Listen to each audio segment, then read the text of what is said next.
Also happening live at 5, it's a plea deal. It's reached in the shocking murders of a mother and her young child. Roberto Martinez-Marinero charged with 2 counts of murder. He admits he killed his mother, Jesus Marinero, and his 4-year-old half-brother, Josue.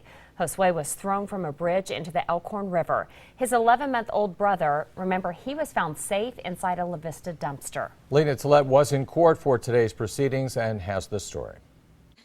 Emotionally exhausted, the family of Jesus and Josue Marinero left the courtroom in tears. The first case in a violent saga finally seeing justice. They're both guilty, so they both got to pay for what they did. In a plea deal reached with the state, Roberto Martinez-Marinero pled guilty to 2 counts of first-degree murder for the violent deaths of his mother, Jesus, and stepbrother, Josue. In exchange, the state will not seek the death penalty. Martinez-Marinero will now spend the rest of his life in prison on 2 consecutive life sentences. Douglas County Attorney Don Klein appeared to fight tears discussing the outcome. They're very emotional when you're talking about child death cases, particularly. I mean, both cases here we have, the death of another human being, but sometimes it's even hard for everybody that's involved. It's just draining with regard to what you think about and those last moments of that little boy's life. The disturbing details of the murder shared again in court. Martinez-Marinero stabbed his mother, Jesus, multiple times and then hit her with a baseball bat, all while her young children, Josue and 11-month-old Angel, sat waiting in the car. Martinez-Marinero then threw Josue off of a bridge into the Elkhorn River and put Angel in a dumpster in La Vista.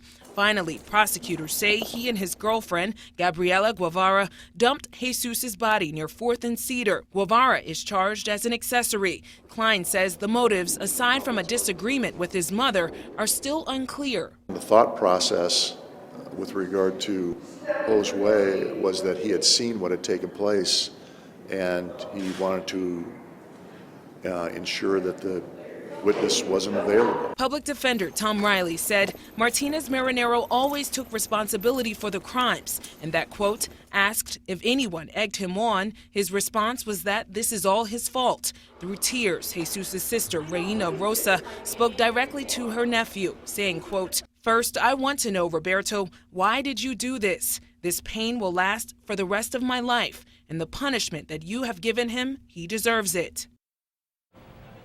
Now, County Attorney Don Klein also says that the family did not want the death penalty because they wanted him to sit in prison and think about what he did for the rest of his life. Now, the case against the second defendant, Gabriela Guevara, is still pending. With producer Roger Hamer, Lena Tillett, WOWT 6 News. Thank you, Lena.